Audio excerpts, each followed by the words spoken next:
Saudara tahu temanya apa malam ini? Berdoa dan kayaknya ini tema yang memang agak lain, saudara. Iya, diam ya, harap tenang. Jadi saya tadinya berpikir bahwa saya tadinya agak sedih Natal ini. Kenapa Bapak Ibu? Karena jujur saya nggak sempat beli baju baru. Bukan karena saya nggak ada uang, tapi nggak ada waktu. Saya sudah punya niat begini waktu November, saya mau beli baju yang beberapa warna untuk khotbah Natal. Karena itu penting bagi saya, soalnya di YouTube. Lalu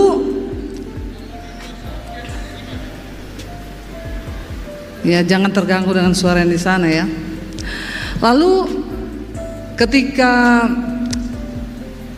saya dari November sudah pelayanan Natal tanggal 18. Dari tanggal 18 November sudah pelayanan Natal saya sudah dimulai. Sampai akhirnya Desember, sampai kemarin tadi siang saya baru sampai dari Surabaya. 1 minggu full pelayanan Natal, sehari 2 kali. Sekarang saya pikir Natal itu baju baru, Natal itu pesta, Natal itu gini. Dan memang tema khotbah Natal yang saya sampaikan tahun ini tuh berbeda. Saya baru baca benar-benar meresapi di Alkitab, ternyata Natal itu adalah penderitaan. Dari awal Maria mengandung sampai akhirnya dia melahirkan dalam keadaan hamil tua. Dia harus ikut sensus dari Nazaret ke Yudea ke Bethlehem, 150 km itu saudara. Kalau naik mobil 2,5 jam. Kalau jalan kaki, kalau buat wanita biasa kayak kalau saya mungkin ya 1,5 hari sampai 2 hari. Tapi untuk wanita yang sedang hamil tua mungkin 3 sampai 4 hari, bahkan mungkin 5 hari. Itu penderitaan loh. Udah gitu sampai di sana tidak ada penginapan dan mereka harus melahirkan. Karena untuk melahirkan itu kan nggak bisa ditahan ya, iya nggak ibu-ibu? Ibu-ibu yang pernah merasakan lahir normal angkat tangan. Yang disesar nggak usah angkat tangan. Ya tidak sah itu. Ya tapi yang lahir normal tuh merasakan bagaimana nggak bisa ditahan. Melahirkan tuh nggak bisa ditahan. Lah Maria itu jalan dalam keadaan hamil tua untuk sensus penduduk karena harus pulang ke daerah tempat kelahiran mereka. Dan akhirnya ketika itu lahir, tidak ada penginapan. Sebenarnya secara manusia Maria mungkin bisa berkata, aku ini kan hamil karena kehendak Tuhan loh. Bukankah kalau kehendak Tuhan tuh semua mulus, semua enak? Kita kan sering berdoa kan, Tuhan kalau ini kehendak-Mu perlancar semuanya. Iya Pak ya. Tapi kita tahu di sini bahwa untuk melakukan kehendak Tuhan tidak lancar loh.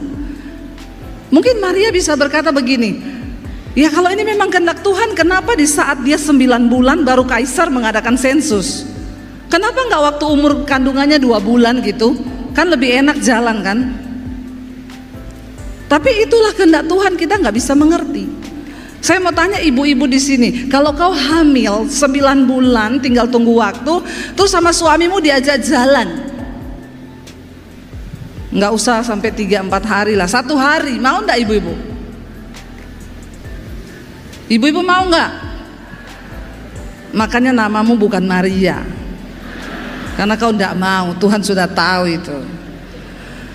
Ya dia jalan, setelah itu saudara akhirnya dia melahirkan. Waktu melahirkan itu cuma di kandang, di tempat yang hina, bau. Itu Tuhan loh yang punya segalanya, yang punya surga, yang punya bumi. Dia datang di tempat yang sangat rendah, yang sangat hina. Natal tuh bicara bukan soal kemewahan, Natal tuh bicara bukan soal pesta, tapi bagaimana Tuhan yang mulia mau merendahkan dirinya. Dan ketika itu sewaktu sudah lahir, para gembala tahu orang Majus datang, lagi enak-enak tidur. Lalu Yusuf dapat mimpi dan Tuhan berkata begini, Yusuf, ambil anak itu dan ibunya, kamu lari ke Mesir, karena Herodes sedang mencari bayi itu untuk membunuhnya. Dan Alkitab mencatat pada malam itu juga Yusuf bangun mengambil bayi itu dan istrinya dan mereka pergi ke Mesir. Mereka pergi naik mereka berjalan kaki. Saya membayangkan Bapak Ibu, ini kan kehendak Tuhan loh. Ini Allah yang sedang turun ke bumi loh. Kenapa Tuhan gak ngomong begini ya? Yusuf, dengar aku berfirman, karena Herodes sedang mencari bayi itu untuk membunuhnya. Jangan takut, kamu tidak perlu lari, karena malam ini aku akan bikin Herodes kena serangan jantung. Lebih enak begitu enggak? Saya mau tanya, Tuhan bisa nggak buat begitu? Sangat bisa. Tapi Tuhan nggak buat begitu itu. Maria dan Yusuf begitu menderita dan bayi kecil Yesus dibawa tengah malam. Itu loh Natal. Jadi saya nggak jadi sedih kalau saya nggak beli baju baru. Ternyata Natal tuh bukan itu. Natal tuh penderitaan. Nah, tema khotbah malam ini adalah berdoa dan berjaga-jaga. Kenapa Bapak Ibu? Karena Yesus akan datang kembali bukan lagi sebagai bayi di dalam kehinaan, tapi dia akan datang kembali sebagai hakim yang adil yang akan mengadili saudara dan saya. Makanya Rasul Paulus bilang gak penting aku dihakimi oleh manusia. Yang terpenting adalah Tuhan, karena penghakiman Tuhan itu adil. Dan kalau kita tahu penghakiman Tuhan itu adil, makanya hari ini mari kita bertobat, berdoa dan berjaga-jaga. Ayat yang diambil dari Matius 24 ayat 42, saudara, di sana dikatakan, karena itu berjaga-jagalah sebab kamu tidak tahu pada hari mana Tuhanmu datang. Kenapa kita harus berjaga? Mungkin saudara berkata begini, saya dari dulu gak rohani-rohani banget Bu, tapi hidup saya baik-baik aja. Saya dosa tetap jalan terus loh, ya. Enak berdosa. Ya, apalagi banyak yang bilang yang penting tuh saya sudah percaya Yesus. Selingkuh jalan terus, homo jalan terus, lesbi jalan terus. Dan kita mempermainkan Tuhan. Firman Tuhan berkata kita harus menghormati Tuhan. Berjaga-jaga kenapa? Karena kamu tidak tahu kapan waktu dan saatnya Tuhan itu datang. Oke, mungkin saudara berkata dari dulu juga kita masih sekolah minggu sudah dikhotbahkan tuh tentang Tuhan mau datang. Buktinya sampai sekarang Tuhan gak datang-datang. Hari Tuhan akan tiba seperti pencuri. Dan saya yakin hari Tuhan itu bukan cuma bicara kiamat Bapak Ibu, tapi kematian. Itu juga hari Tuhan bagi setiap kita pribadi-pribadi. Kita nggak pernah tahu kapan hari itu datang. Saya kemarin pelayanan di Surabaya Natal yang kesaksian Ibu Shirley, ya, gubernur terpilih dari Maluku Utara. Dia cerita bagaimana peristiwa yang dia alami itu. Dia tidak pernah berpikir suaminya akan mati saat itu karena sehat, tidak ada sakit, dan semua berjalan sesuai dengan yang mereka rencanakan. Ketika itu naik di perahu, tiba-tiba perahunya meledak, Ibu Shirley terlempar ke laut, suaminya juga terlempar. Dia bilang dia cuma merasakan kesakitan karena di bagian kaki ini semua terbakar sampai ke bawah. Waktu dia diselamatkan, dibawa dari air, dia cuma tanya, mana suami saya? Ibu jangan pikir bapak dulu, bapak masih dicari. Ibu yang penting selamat dulu. Lalu dibawa ke rumah sakit. Dia bilang, ibu bayangkan di sana tidak ada anti sakit. Jadi dia kesakitan sampai beberapa kali pingsan karena menahan sakit yang begitu hebat. Terkelupas nih dari sini, terbakar saudara sampai ke telapak kaki. Dalam keadaan dia menahan sakit, dia tanya, suami saya mana? Suami saya mana? Lalu setelah beberapa waktu, ya datang teman-temannya bilang, sudah Bu, bapak sudah ditemukan. Di mana? Di ruang sebelah. Ibu enggak boleh lihat. Dia bilang, tapi saya lihat muka mereka itu sedih. Lalu dia bilang, saya paksa turun dari tempat tidur dengan keadaan kaki yang masih terkelupas dan berdarah. Dia berjalan cuma untuk pergi lihat suaminya. Waktu dia lihat suaminya terbaring tidak berdaya, masih ada napas satu-satu. Tapi di rumah sakit itu nggak ada peralatan, cuma dipompa di perut, didorong pakai tangan. Dia bilang, disitulah saya mengeluarkan semua kekuatan imanku untuk berdoa meminta kepada Tuhan supaya suamiku itu selamat. Dia menangis sejadi-jadinya, Tuhan jangan ambil suamiku, selamatkan suamiku Tuhan. Tapi dia bilang, saya begitu pede dengan Tuhan. Kenapa? Karena semua selama ini suami saya pernah masuk rumah sakit, saya berdoa dia sembuh. Dia pernah mengalami ini, saya berdoa Tuhan tolong. Dan hari itu saya pikir Tuhan akan melakukan hal yang sama untuk menolong suamiku. Ternyata sudah semua kekuatan iman saya keluarkan. Dan apa yang terjadi? Suamiku meninggal. Dan dia berkata saat itu, Bu, gelap di seluruh depan saya ini, saya tidak tahu harus berbuat apa. Tidak pernah terpikir itu semua akan terjadi, seperti mimpi buruk yang datang di siang hari. Saya begitu syok dan tidak tahu harus berbuat apa. Dia menyalahkan dirinya sendiri, dia menyalahkan kenapa tadi suami saya di situ, kenapa saya di sini, kenapa begitu, kenapa begini, kenapa kami datang ke sini. Coba kalau kita nggak pernah tahu, manusia, kita nggak bisa pernah melawan kedaulatan Tuhan. Bahkan 5 menit ke depan tidak ada satupun dari kita yang tahu apa yang akan terjadi. Makanya jangan sombong dengan hidup ini. Sekaya apapun saudara, engkau tidak akan pernah bisa membeli nyawa, karena itu adalah milik Tuhan. Katakan amin saudara. Hormati Tuhan, hargai Tuhan selama kita hidup. Bagaimana caranya kita berjaga-jaga? Ya, dikatakan, coba kita lihat Roma 13 ayat 11 sampai ayat 14. Roma 13 ayat 11 sampai dengan ayat 14 saudara. Kalau belum ditayangkan di layar, saudara bisa buka di handphonemu. Tolong itu handphone di download aplikasi Alkitab. Katakan amin. Kamu punya handphone canggih buat apa kalau nggak ada Alkitabnya? Baca Alkitab, karena satu saat nanti saudara nggak bisa mengerti kebenaran lagi, karena kebenaran itu akan diangkat. Dan yang tersisa nanti cuma firman yang ada di hatimu. Kalau di hati kita nggak pernah ada kebenaran, siapa yang akan menegur kita? Bagaimana Tuhan bisa berbicara? Baca bersama. Hal ini harus kamu lakukan karena kamu mengetahui keadaan waktu sekarang, yaitu bahwa saatnya telah tiba bagi kamu untuk bangun dari tidur. Sebab sekarang keselamatan sudah lebih dekat bagi kita daripada waktu kita menjadi percaya. Ayat berikutnya.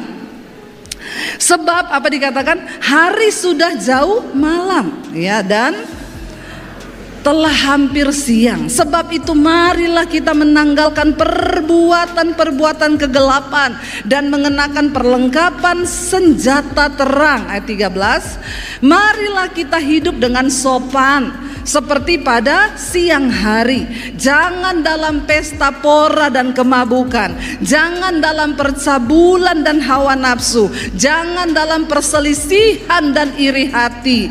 Ayat 14. Tetapi kenakanlah Tuhan Yesus Kristus sebagai perlengkapan senjata terang, dan janganlah merawat tubuhmu untuk memuaskan keinginannya. Bagaimana cara kita berjaga-jaga? Ini Bapak Ibu, mari kita hidup seperti siang hari.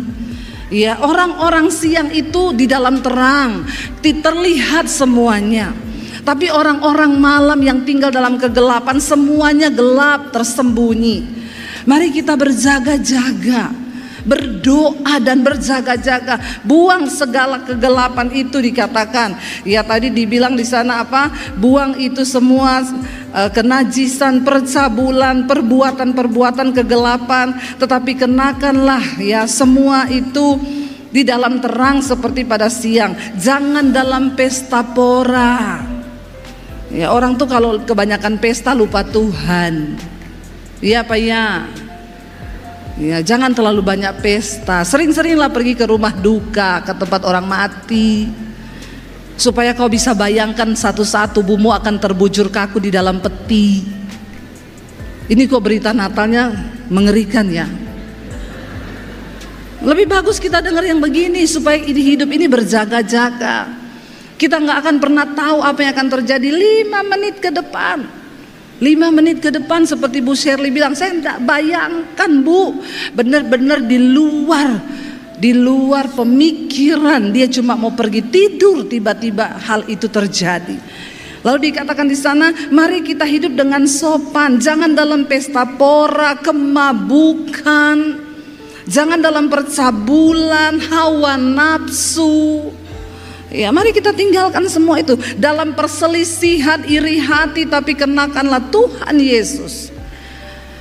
Bapak Ibu, waktu kita menyadari bahwa Tuhan itu akan segera datang, dan dia akan datang kali yang kedua sebagai hakim, bukan lagi sebagai bayi tapi sebagai hakim, maka saya percaya kita ini benar-benar harus berusaha untuk hidup di dalam kekudusan. Tidak gampang dan tidak mudah. Saya tuh pernah mimpi, saudara. Saya pernah mimpi satu saat saya itu pulang di kampung saya di Poso. Lalu saya ini ngobrol sama kakak saya. Saya lagi cerita-cerita sama dia. Itu malam, saudara, gelap. Tiba-tiba langit itu jadi terang sekali, kayak ada cahaya. Lalu saya bilang sama kakak saya, ini kan malam ya, tapi kok kenapa langitnya jadi terang sekali begini ya? Terus kakak saya bilang gini, iya ya, ini kayak enggak wajar loh. Tiba-tiba saya bilang gini, ini kayaknya mau kiamat loh, mau kiamat ini, bener mau kiamat. Lalu kakak saya itu lari, saudara. Dia pergi, saya bilang, kamu mau kemana? Kita tunggu di sini saja apa yang akan terjadi. Tapi dia lari. Waktu kakak saya itu lari, saudara, tiba-tiba saya ini terangkat. Saya terangkat, tinggalin bumi, saya terangkat terus, saya lihat dia makin kecil. Lalu dia menangis, dia bilang begini, Debbie jangan tinggalin aku, kenapa kamu tinggalin aku? Dia berlari ke sana kemari, bingung, gak tahu mau ngapain. Lalu waktu saya terangkat itu saya menangis, saudara, terseduh-seduh. Saya ingat keluarga saya di bawah, saya ingat kakak saya yang tertinggal, saya ingat orang-orang yang tertinggal yang kebingungan. Saya nangis dan hancur hati saya, Tuhan bagaimana. Tapi tiba-tiba ada suara yang berkata begini, bersiaplah karena engkau akan dirubah dalam tubuh kemuliaan. Hanya seperberapa detik tiba-tiba saya dirubah. Saya lupa dengan semua apa yang ada di dunia. Perasaan sukacita itu memenuhi hidup saya, dan saya terus terangkat. Dari situ ketika saya bangun, saudara, saya menangis betul-betul. Saya bilang, Tuhan, selama masih ada waktu aku berdoa, selamatkan keluargaku Tuhan. Selamatkan. Karena kalau sampai kita tertinggal, ya itu kebinasaan kekal loh Bapak Ibu. Mari kita buang semua hawa nafsu kita. Ada orang berpikir, saya nggak sungguh-sungguh sama Tuhan, buktinya hidup saya baik-baik saja, keluarga saya baik-baik saja. Kita sedang tidak berbicara tentang hidup kita yang di dunia ini saja. Kenapa sampai hari ini orang tuh bilang ibu tuh nggak ada lelahnya ya? Apakah saya tidak lelah? Saya lelah, saudara. Tapi kenapa saya mau pelayanan, saya mau terus pelayanan. Pulang pelayanan saya masih syuting. Kenapa? Karena saya tahu waktunya sudah sangat-sangat singkat, dan kita sedang berpacu dengan waktu. Jangan terus jatuh bangun dengan dosamu. Tinggalkan dosa, Bapak Ibu. Selama masih diingatkan, saya percaya bukan kebetulan malam ini Pak Konrad memilih tema ini. Hampir tidak ada gereja yang memberi tema Natal itu berdoa dan berjaga-jaga. Tidak ada. Ketika pertama saya kali lihat tema itu, saya bilang wow. Ya, jangan kita tidur. Ya, jangan kita tidak sadar. Mari kita hidup di dalam terang. Kita baca bersama Bapak Ibu di dalam 1 Tesalonika pasal 5 ayat yang keempat sampai ayat yang ke-6. 1 Tesalonika pasal 5 ayat 4 sampai dengan ayat yang ke-6. Firman Tuhan berkata demikian. 1 Tesalonika pasal 5 ayat 4 sampai dengan ayat yang ke-6. Baca bersama. Tetapi kamu saudara-saudara, kamu tidak hidup di dalam kegelapan, sehingga hari itu tiba-tiba mendatangi kamu seperti pencuri. Yang berikutnya, Karena kamu semua adalah anak-anak terang dan anak-anak siang, kita bukanlah orang-orang malam atau orang-orang kegelapan. Lalu yang berikutnya, sebab itu baiklah jangan kita tidur seperti orang-orang lain, tetapi berjaga-jaga dan sadar. Ayat ini berkata, kamu itu tidak hidup dalam kegelapan sehingga hari itu tidak tiba-tiba akan mendatangi kita seperti pencuri. Yesus berkata bahwa dia akan datang seperti pencuri, tapi itu terjadi bagi orang-orang yang hidup di dalam kegelapan. Tapi bagi kita yang hidup dalam terang, kita yang hidup dalam kekudusan, kita yang hidup di dalam kebenaran, kita yang hidup menjauhi dosa, hari-hari ini pengajaran-pengajaran yang menyesatkan banyak loh. Nggak apa-apa berdosa itu. Ya, Tuhan Maha Baik, Tuhan Maha Kasih. Ya, tidak apa-apa berdosa. Ada terlalu banyak ayat di dalam Alkitab yang menyuruh kita untuk mengejar kekudusan. Bahkan Yesus berkata, saudara, di hari yang terakhir nanti ada banyak orang akan berdiri dan ngaku-ngaku, Tuhan, aku melakukan mujizat demi namamu, aku usir setan demi namamu, aku bangkitkan orang mati demi namamu. Tapi Yesus bilang, di saat itulah aku akan berterus terang. Jangan sampai nanti Tuhan berterus terang loh sama kita. Sekarang Tuhan belum berterus terang, saudara. Tunggu nanti pada saat penghakiman terakhir. Yesus berkata, di saat itulah aku akan berterus terang kepadamu bahwa aku tidak pernah mengenal engkau, pembuat dosa dan kejahatan. Memang dosa kita sudah diampuni, tapi bukan berarti kita jatuh dan mencemplungkan diri lagi di dalam dosa itu, dan kita dengan seenaknya bermain-main dengan dosa. Kalau kita bersikap seperti itu, maka engkau tidak menghormati Tuhan. Engkau menginjak-injak darah perjanjian, pengorbanan Kristus yang begitu luar biasa. Kita masih bisa berdosa, tapi bukan hidup di dalam dosa. Dosa kejatuhan dengan dosa keterikatan itu berbeda, saudara. Dosa kejatuhan itu kita marah, kita bertobat minta ampun, kita hilaf. Tapi bersinah, selingkuh, homo, saudara hidup dalam kenajisan, pesta pora, hawa nafsu, itu keterikatan dan engkau harus keluar dari situ. Karena Yesus berkata, bukan orang sehat yang butuh dokter, tapi orang sakit. Masalahnya banyak orang sakit tidak merasa dirinya sakit. Bagaimana orang bisa sembuh kalau kau merasa sakit? Banyak orang berdosa nggak merasa dirinya berdosa, dia merasa benar. Ya, kalau saya khotbah begini nanti dibilang itu Bu Debbie itu menghakimi, sok benar, sok kudus, pret. Bukan sok kudus, kita harus kudus, karena tanpa kekudusan tidak ada seorang pun bisa melihat Tuhan, Bapak Ibu. Yang terakhir saya mau kasih, karena tinggal 5 menit lagi, ditulis dulu, tinggal 5 menit. Saya tahu, enggak usah ditulis. Coba kita lihat bersama Wahyu. Ya. Wahyu pasal yang ke-16 ayat 15, baca bersama. Yang terakhir ini, kasih wahyu ini yang paling menegangkan. Wahyu 16 ayat yang ke-15, 1, 2, 3. Lihatlah, aku datang seperti pencuri. Berbahagialah dia yang berjaga-jaga dan yang memperhatikan pakaiannya, supaya ia jangan berjalan dengan telanjang dan jangan kelihatan kemaluannya. Waktu kita percaya Tuhan Yesus, kita diberi jubah putih, Bapak Ibu. Dan firman Tuhan bilang kita harus menjaga jubah itu supaya tetap putih, dicuci di dalam darah anak domba. Dan Yesus bilang sekali lagi diperingatkan, berjaga-jagalah. Kenapa? Karena Tuhan datang seperti pencuri. Apa yang kita tahu dari pencuri?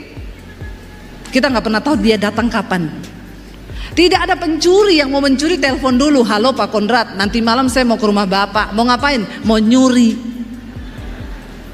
Kalau dia sudah kasih tahu begitu, ya pasti Pak Kondrat langsung kerahkan polisi, jagain rumah saya. Kenapa? Ada yang telepon nanti malam mau datang nyuri di rumah saya. Masalahnya pencuri itu nggak pernah kasih tahu kapan dia datang.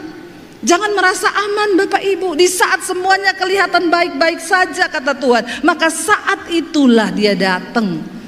Mungkin bukan kiamat, tapi itu tadi yang saya bilang, hari Tuhan datang ke atas kita secara pribadi. Kematian itu juga kiamat kecil, nggak ada yang tahu.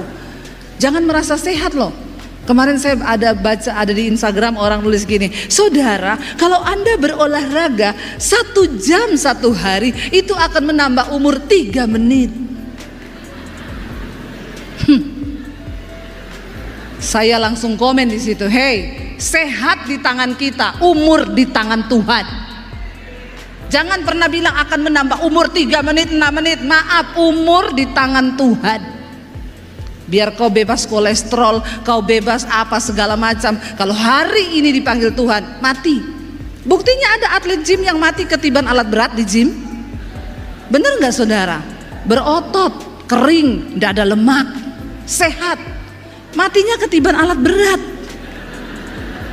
Lo bener ya, jangan tertawa, ini fakta. Jangan bilang olahraga 1 jam nambah umur 3 menit. Maka orang semua berlomba-lomba lalu melupakan Tuhan dalam hidupnya. Saya paling tidak suka kalau ada orang mengecilkan Tuhan. Tuhan tetap Tuhan. Dia Allah yang berdaulat. Dia Tuhan yang datang untuk saudara dan saya. Kita harus hormati Tuhan sebelum semuanya terlambat. Ayat ini bilang, jaga jubahmu putih. Saya undang para imam musik maju ke depan. Hello, sudah habis waktu.